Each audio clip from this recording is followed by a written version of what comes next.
Hey, what's going on everybody? How's it going today? Really quickly, if this video is not up to par with some of my other videos, I apologize. I'm kind of rushing out the door to go see another movie with my family, so my bad. But at any rate, I just saw this little Spanish movie that Netflix put out, and it's called Your Son. And this movie is going to be one of those rare occasions because I generally don't like to put, like, age restrictions on movies for the most part. Because generally, I feel like when kids reach, like, probably about, like, middle school age, like 10, 11, 12, I feel like they should be able to watch pretty much anything as long as they're parented correctly. Granted, I'm also not a parent, but as long as things are put into perspective or given a certain type of context that they can understand, I feel like they should be able to watch that. And if it's just bad language, then fuck that, anybody should be able to watch it. But there are certain depictions of violence where I'm like, no, this is potentially scarring, and this movie kind of does that. That being said, I can't say I recommend the movie for anybody that's under the age of maybe 18 or 19 because it's potentially very damaging, because it gets dark. So consider that your warning. But the basic plot is it's about a guy who's a surgeon, and he's got a fairly close-knit family, and then all of a sudden one day, in one of the operating rooms, his son shows up, and he's just been beaten beyond recognition. And then from that point on, the dad has to figure out the mystery of what exactly happened to his son. Now, realistically, I only have one negative with the movie, and it's actually not the violence, surprisingly, because as harsh and gut-wrenching as a couple of the violent scenes were, they were actually kind of necessary to tell this story. I actually had a pretty decent idea for how they could have done that stuff kind of a little bit more tastefully, but at the same token, it would not have had the impact that it had on me at the end of the movie. So having said that, I don't condone any of the violent acts in this movie, but they were necessary to have this really crazy story that you watch. But the only negative about the movie was the pacing. It did kind of bug me for the first,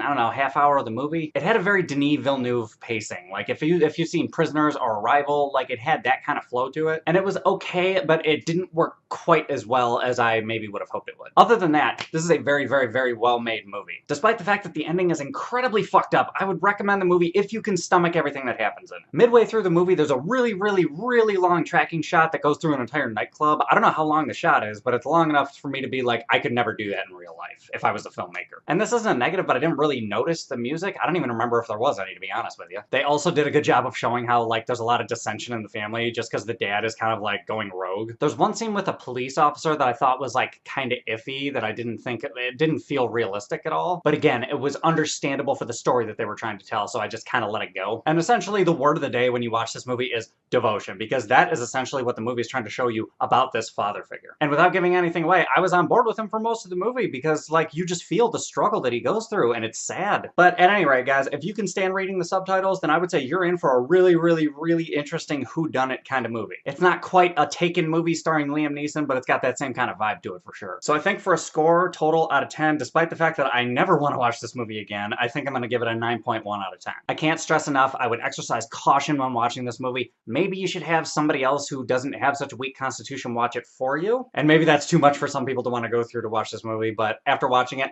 I would say that it's worth a watch. But anyway, guys, those are my thoughts. What are your thoughts? Have you seen this movie? Have you heard of it? What was your reaction to it? Hop in the comments. Let me know what's up. Other than that, if you like this review, give me a like, subscribe, all that other bullshit that makes the channel look good, and I will catch you guys later.